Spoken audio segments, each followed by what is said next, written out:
We back in the building, and today, man, we talking to the homie, TJ Magirt. How you feeling, man? Shit, man, what's up, man? I'm good. You know what I'm saying? Ready to get it on and stand in the mix with the boy Easy, man, and, you know, generating this revenue, you know what I'm saying, quietly on you boys, man, for real. So, you know what I'm saying, y'all boys stay tuned. Yeah, man, so it's been a minute since the last time we chopped it up, but what you been up to? Well, you know, the same grind, man, different product. Like, you know, shit, we did like 2 movies. We hit the studio. We steady pounding the streets with the Trill Gear, man. You know what I'm saying? So y'all boy cop that Trill Gear, man. You know what I'm saying? It TrillGear.biz, man. For real. Yeah. Say, I want to get back into some of that penitentiary talk. I know the last time we talked, we left off on a few things. But one thing I wanted to ask you, like, when you was a youth, you know what I mean? Did you ever imagine yourself, you know, going to the penitentiary and shit like that? Well, I always, even hearing the stories, it made me kind of want to go, but not go. You know what I mean? Like, it's weird, man. I always like knew that I wanted to see what's going on, but I didn't do what I was doing so I can go to penitentiary. But just like the rate that I was going and the life that I was living, I knew I'd eventually go there. Damn. So as a kid, you knew eventually you was probably gonna wind up in that hole. Yeah. Damn. Yeah, like, you know, like I say, you know, it's inevitable, man. Like, you know, shit, you play with fire, you get burnt, man. So I knew what I was doing, but it's just like I knew what the way I was doing it, I wasn't gonna stay long. So just like the rest of some of my friends, man, some of my partners, man, them boys, you know, we knew we wasn't gonna stay in jail long. You know what I'm saying? A year, 2 years, we right back out and right back on it, man. Already. Like we never left, man. So would you say, like, hustling, you know what I'm saying, coming up in the streets, hustling and you know, pushing illegal products and shit, would you say like that was almost like the only option you saw or knew? Or was it other options you knew about, like jobs or just different ways to get money?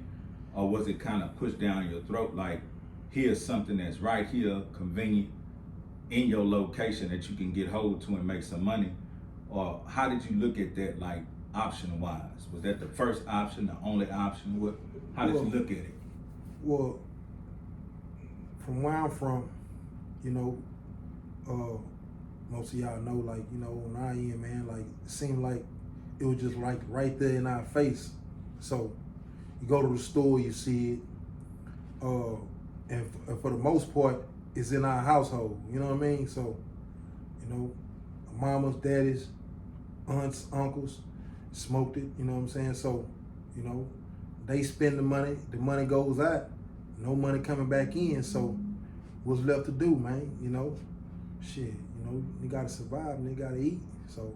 So you saying that you seen it in the community, but first and foremost, you also seen it in your household? Yeah, yes, I seen it, man, you know, I never knock my mom. That's how come I don't knock smokers, people that smoke, you know, cause it was in my household, my mama smoked, so, you know, I used to smell that shit a lot of nights, you know, used to smell that shit, man, so. Damn. It was right, you know, right in the highs, man. So I knew the difference though. So you had your first run in with getting caught up at what age? I was 15. You was in high school or middle school? I was in high school. My first dope case I was 15 years old. So you caught a dope case in high school? Yeah, in high school. Yeah. Was you academically doing well? Nah, I wasn't doing well at all in school.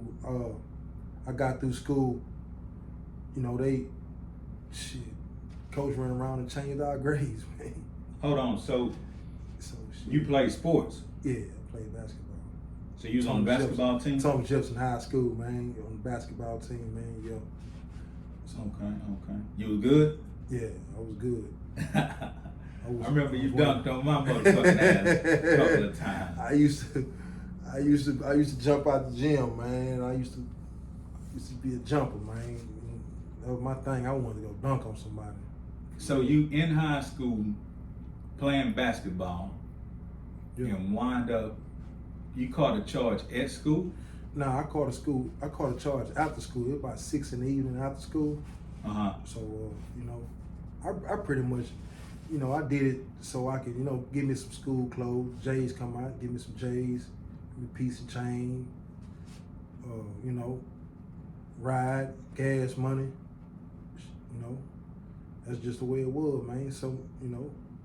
You remember like the day it happened and what happened? Yeah, I remember, man. My partner done paged me to go across the street, and I was gonna serve one of them a quarter. And I took the quarter across the street, and I guess the law was just sitting there. I ain't see nobody, so I just kept walking to the back, and I went to my cousin's house. I chilled for a second. So what I did was I chopped the quarter up. I was like, shit, they don't want it, so I'm gonna just peel. I'm gonna sit up out of here and peel that motherfucker. So I chopped it down the rocks, walked across the street, and the laws were sitting there. And I guess I looked suspicious with my hood on. So shit, the chase man got behind me, man, and seen me throw it, man. Went back and found it. Damn. He went back and found it, man. It was a big, thick quarter. He seen it. It hit the concrete. He went and found it. So, I mean, with a bag, the cellophane, the bag. Right, had it all bunched together. Yeah, had it all bunched together, man. He found the bag, man. So you get arrested. You're 15 years old. Where do they take you? No, I was 16. They took me to Grove Jail, and they took me to the county. I was 16. I was 16 on the head. I thought you had to be 18 to go to the county. Nah, I was 16. And them hoes took you to the county at 16. Yeah, they took me to the county at 16. Damn. Yeah. So how long you sit in the county? 16.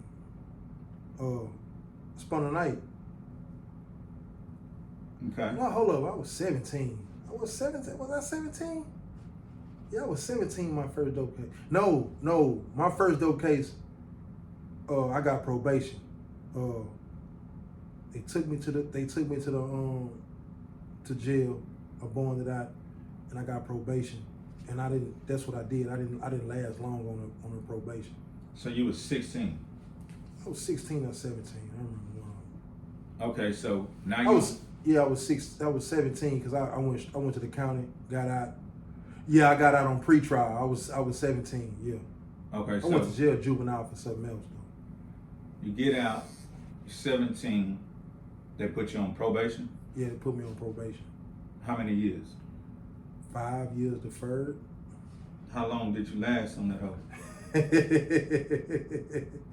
I landed on it. I lasted about 3 months on that motherfucker. Come I was on, still man. getting high. I was still getting high, still hustling, still running from the law, so shit. So would that be you revoked whatever you done on your probation? I revoked my probation with a dope case. I caught another dope case 3 months later. And you were still 17 or 16? Yeah, I was 17. I was 17 because that time I stayed in the county. Me and my partner, we all caught cases together that day. How much time they give you then? They gave me 5 years sentence. 5 years. Yeah. How long you sit in the county? 3 months probation hold. Did 3 months in the county. Caught the chain. did 2 years in TDC, and came home after 2 years flat. So, did you have a court-appointed attorney or a paid attorney? Nah, I had a paid attorney. I had old Stella. And the best she can do is get you 5 years? Yeah, she was mad as hell because she had just got me probation. Oh, okay. She was mad. She like, well, now you finna go sit your ass down somewhere. So you go sit down and do your time, and she was fucked up with me. 17 years old in the county. Did your county time prepare you for, man, I'm finna go to the penitentiary, or how did you look at that then? Nah, the county was laid back.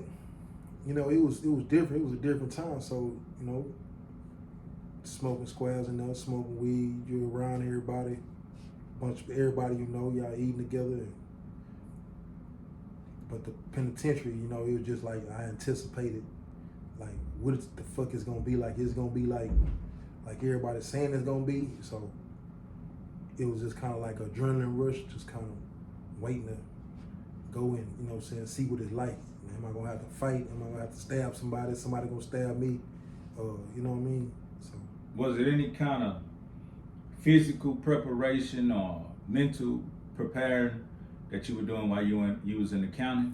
Yeah, you do push-ups, do push-ups, you working out, you kind of got that attitude, man, don't play with me, don't mess with me, don't play with me, kind of getting serious about your situation.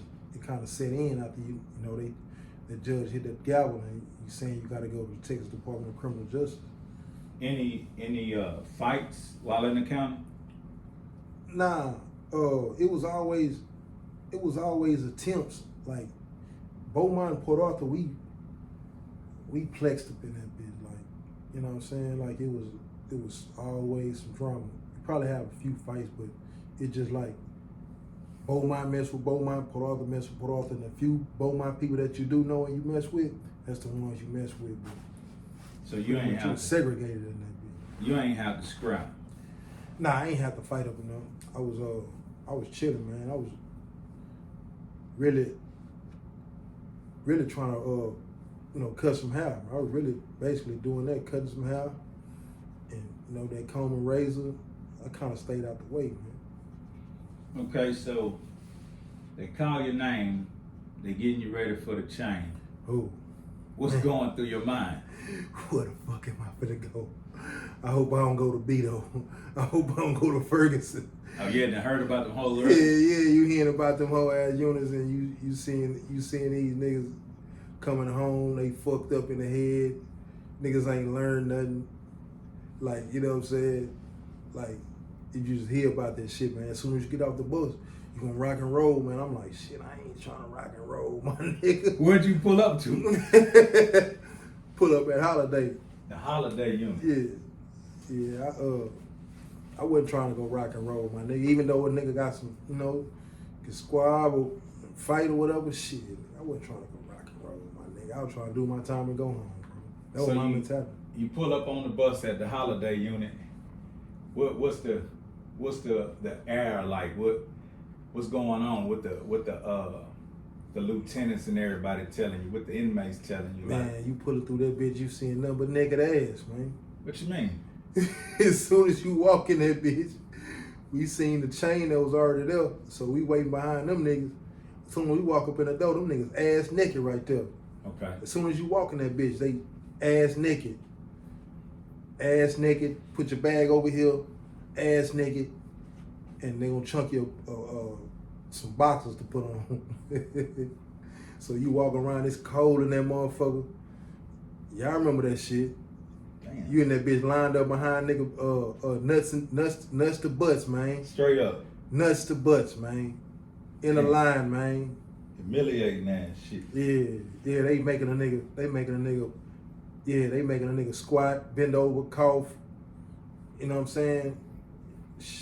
Trying to see if you bring you through the process. Transport or something. Yeah, they take you through the first process, they cut your hair, sit you in a barber chair, cut your hair. Then as soon as you finish with your hair, they take you to the shower. You know what I'm saying? Do you get a choice if you want a haircut? Hell nah, you ain't got no choice. You don't get a haircut, your ass is finna go in that lockup cell right there. On the side right there. So you bug and say, man, fuck that, I ain't cut my hair. So they putting you in the handcuffs and they sending your ass, putting your ass in that cell right. I seen some niggas that like was stiff on that shit, like the niggas like wasn't cutting their hair, man. They was able to keep it. Hell yeah, niggas keeping their hair. They stay in lockup though, but niggas keeping their shit. Hell yeah. Okay, so you go through that process. Do they immediately put you like in population, or where do they put you? Nah, it's once you process, you got your hair cut. They give you your power boxes. They give you a Johnny sack and they sit you in a cage and they process you through from sitting in the cage. Everybody bunched up in the cage, shoulder to shoulder, that bitch, with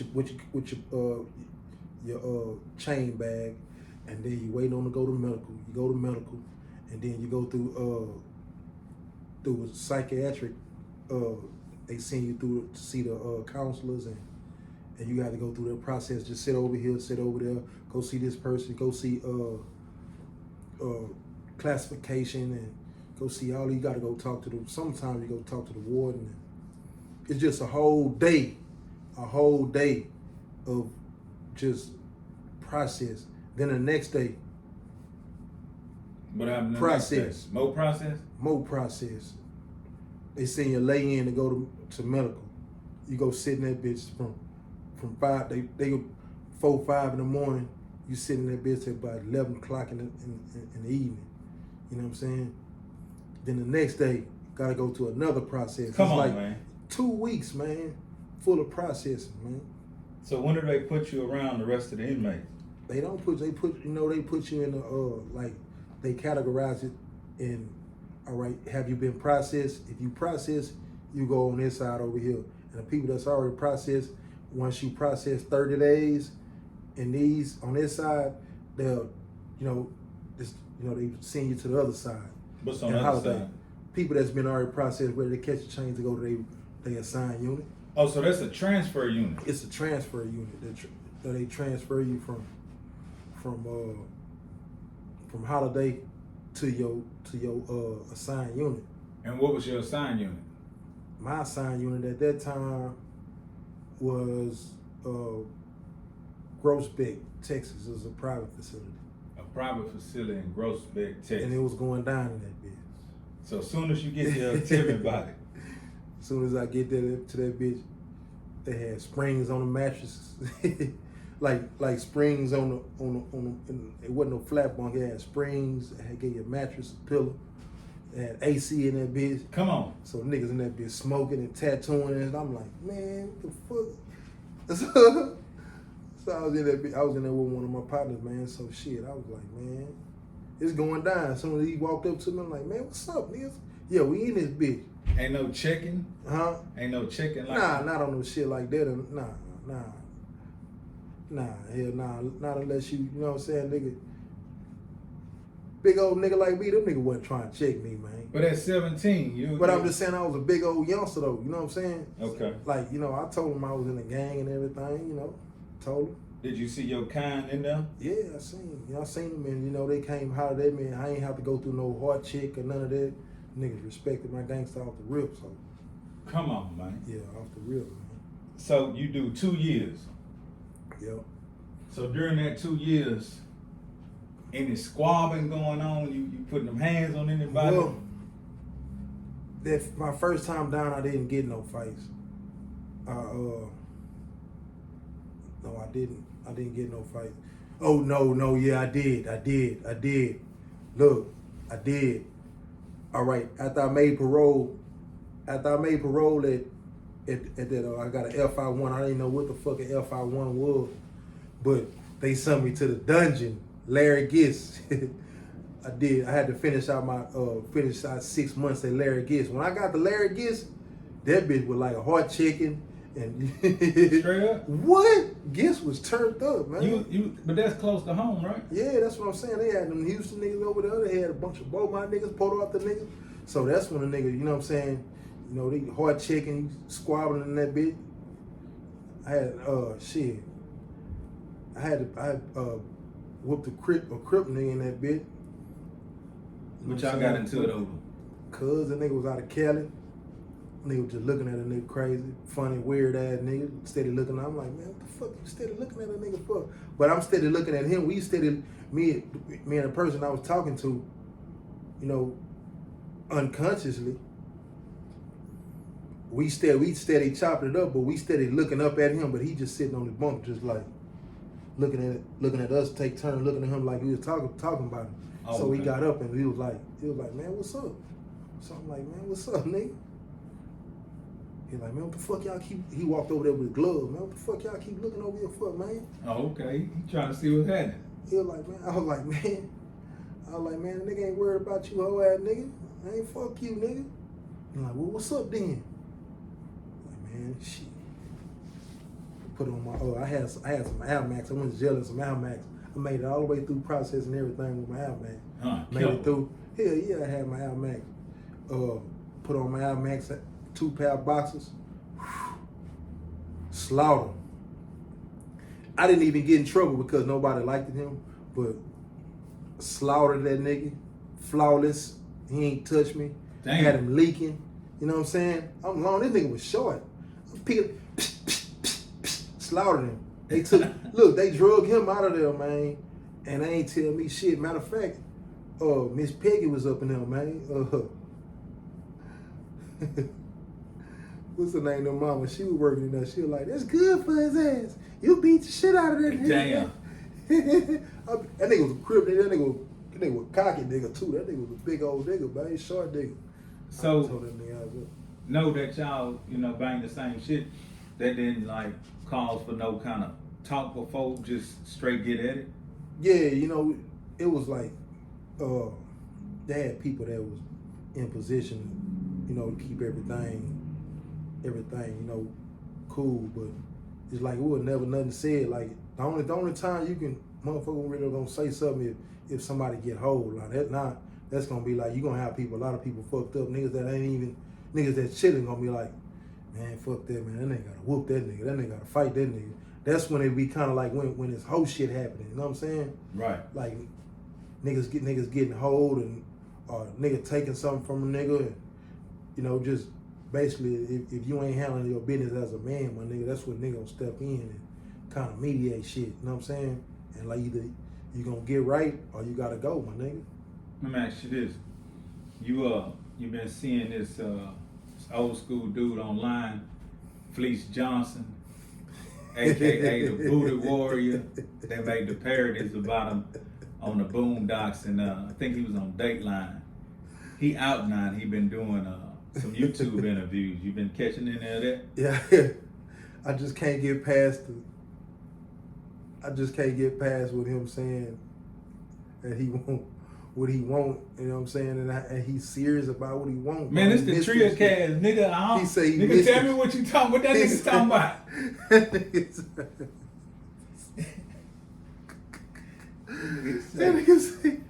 That nigga say, he wants up, man. He said, what's the only thing you miss? Yeah, that nigga said he was serious about it. What he said he missed? That nigga said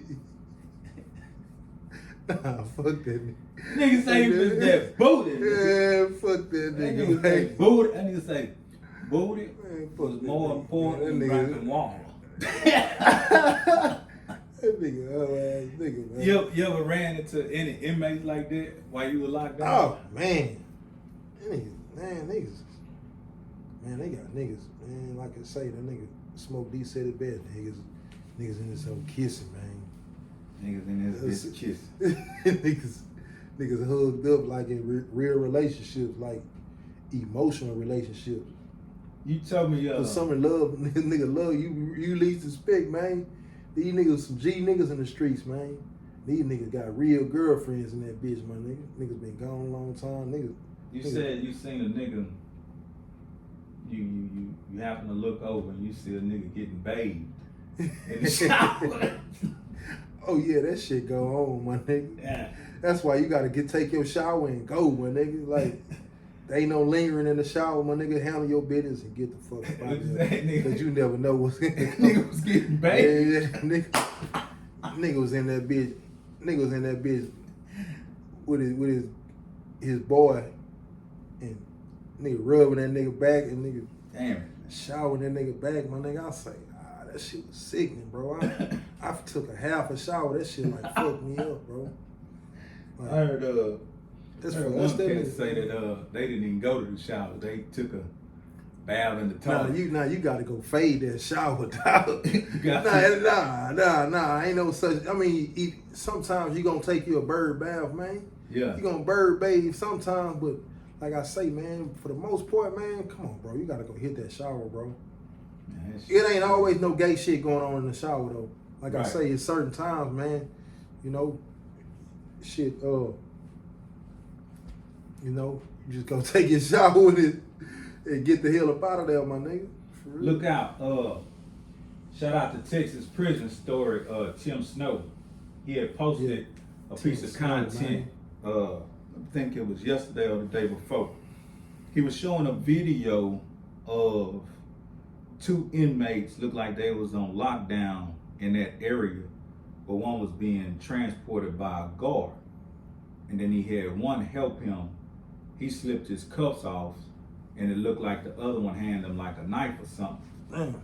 And he went to stabbing up the guard, but the whole plot was stab the guard up, get his keys to get this one inmate. It looked like some lockdown area because it was like really nobody around, that one guard, and it was these steel doors with maybe some slots in them. But the plan went as they planned it. He got the keys, he stabbed the guard up, the guard disappeared, and they ran to the door to the guy that they wanted to get. They was trying to get in the door for probably like, the whole ordeal looked like it took maybe 10 minutes or better. So my question would be is 2 parts. When they finally got the guy out of the door, he looked like he was black. It looked like it was, I think Tim said it was a Mexican and the Aryan Brotherhood working together. Don't quote me. But, so they finally get the guy out of the cell, and they go to working him over. Look like they jabbing him up real good. Now it was another dude in the cell with him. He came out, and after they drugged that one dude away, that other dude closed the door and went back in his cell. So my 2-part question is, why is that hallway not patrolled to where when that guard ran off, you know, trying to save his own life, that he couldn't get nobody back there to help him or the situation that was taking place? That's the first question. And then my second question would be, is it on that dude who was in the cell with him to help, or how does that work out? Well, for one, they got them dungeons back there for a reason, man. You know, no cameras. Well, now they starting to put cameras because it's too much. Like when them bad actors, they taking them back there, they forcing them back there, they punching them, kicking them, beating them, and put them in a cell where nobody can see them, where they can heal up. So for one, that's why they, you know, they have those dungeon halls like that where they can get on your ass and fuck you up, and where nobody can hear you, and hide you where you can heal. You know what I'm saying? And the dude that was in the cell with him,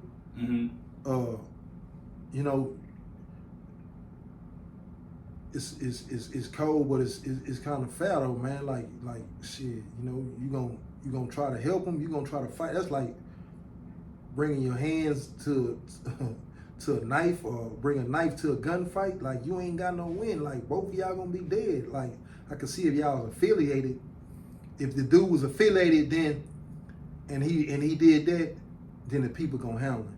But if he just minding his business, man, you know, that's on him, man. That's his choice to stay up out of it. But I know some dudes that's gonna be stumped down and gonna be like, fuck it, man. We both gonna get fucked up. Like, you know what I'm saying? But gonna that's try to handle that because shit. They got the same affiliation, or is it just he sincerely feels sincerely feel for a black man, you know what I'm saying? And you know, and if it's some a hit carried out or whatever, and you done got in their business, that's some more shit. You know what I'm saying? So if you're not affiliated and you ain't really got nothing to do with it, it's best that you see it and don't see it. Yeah, it's best. Okay. You just don't say nothing and act like you don't get all it, get all the peaks you can, man, and just stay out the way, my nigga. Because them niggas so gonna say something. Niggas so gonna somebody gonna instigate and be like, man, what that nigga? You know what I'm saying? That nigga said this, and he did that, and they gonna come to you, man. So man, they said you did this, you said this. What's up with that? Like they gonna interrogate a nigga ass. But if he was affiliated and he didn't participate, what would happen to him then? You know, sometimes, you know, they give a nigga a chance to look out, man, just go ahead and burn out. Go and lock yourself up. You know what I'm saying? Just let a nigga off lenient. And sometimes the nigga lean on the nigga ass. Like, you know what I'm saying? You need to get your ass beat, my nigga. Okay. He's gonna beat your ass. So, back to the first part of the question, why the response time wasn't like, I'm not gonna say immediate, but why didn't nobody ever show up? Because they was trying to find a way to cover that shit, bro. You know what I mean? You know, that shit, they probably ain't even know till a couple hours later, man, or something, man. You know what I'm saying? 30 minutes later, man, they trying to get their story straight, man. Okay, so, that hall, wherever it was, that guard, wherever he came from, where is the rest of his gang? Where is the rest of his officers and guards? Where are their stations? Like, they're not seconds or minutes away from that cell block? They got, man, some of them dungeons, man, going to the back, man, you gotta cut this corner, you gotta cut that corner, you gotta walk down this long hallway, you gotta cut that corner, you gotta cut this corner, go back here, go through this door. One fucking guard? Go through these doors, huh? One guard? Yeah, one guard can take you back there, or, you know, or if you fucked up, the two of them can take you back there, or you didn't fought a guard, 5 or 6 of them gonna bring you back there and get the pounding on you, you know what I'm saying? All the way back there, slam you against the wall, slam your head against the pole, slam you against the balls. So how do he communicate with his comrades? Like, shit, well, you know, you gotta have it, you know, you got to holler at niggas, man. You got to holler, man. No walkie-talkie? Yeah, you gotta walkie-talkie. Like, okay, so nigga, hey, look out! I'm a guard, right? Nigga done stab me up. Oh man, this nigga done pulled some shit. So I'm looking for my walkie-talkie, right? Trying to, hey man, help! It's going down. You know what I mean? But nobody came. Oh shit! So in that case, his own people set him up. The guards? Yeah. Damn it, man. Sometimes if you ain't with the program, goddamn, you against it, man. Huh? He probably be making him some money under the table. Got him out the way, man. You know what I'm saying? Because he probably knew too much. Right. He killed 2 birds with 1 stone, man. You never know, man. It's just all different type of ways, man. It's a money thing too, man. I know you got an event to go to, but let me ask you one last question, and we will be doing this again. So you've been down how many times? Been down 3 times for the same old shit. So combine those 3 times, how much time have you done combined? 15 and a half years. What would you tell your younger self who about to go down that same road that you took that lasted 15 and a half years? What would you tell him if he was about to go make that move? Shit, I'd be like, slow down. Know what I'm talking about? Slow down. Nah, I tell a nigga, I be like, man, it ain't worth it, bro. Like, I grew up too fast, so a lot of things that, you know, I could have been doing, like staying in football and playing little league basketball. I didn't really pretty much do nothing till I did in elementary, Pop Warner. But man, live your life, man. Stay a kid as long as you can. You know what I'm saying? Because when you have to be a dope, you ain't gonna want to be a dope, man. You know what I'm saying? Every 30 days, them bills. Yeah. Yeah, man. I force my way into this, man. But no, I tell a kid, man, stay a kid as long as you can, man. And you know, try to learn as much as you can. Stay persistent. It's a lot of things, man, that a kid could be doing. You know, taking shit apart, putting it back together, getting up off that phone, man. And see, we used to do all type of shit like that. We taking, if that bitch got a screw in it, we finna find a screwdriver and unscrew that bitch and get in there and see what's up with it, man. Yeah. You know what I'm saying? Like I say, man, them kids, man, nowadays I don't think too many doing that. Stay a kid as long as you can, man. Already. So, any shout outs, man? Anything going on in particular? Like I say, man, you know, we still got the Trill Gear going on, man. We moving it daily. We steady progressing, man. I want to shout out to the hood, man. The East Side, West Side, PA. What's going down, man? Y'all boys hold it down. Shout out, you know what I'm saying, Trill Spill Burgers, man. Y'all boys do y'all thing. To my boy Ben, man. Big Ben with the seafood. Chuck with the taxes and the gas, man. Y'all boys hold y'all head. Shout out to Humidor. Y'all boys hold it down, man, and keep PA smoking, man. And like I say, man, we gonna like the boy Pimp say, man, we gonna need this much here money, man, and we gonna get up in the game, man. All right. That's all it takes.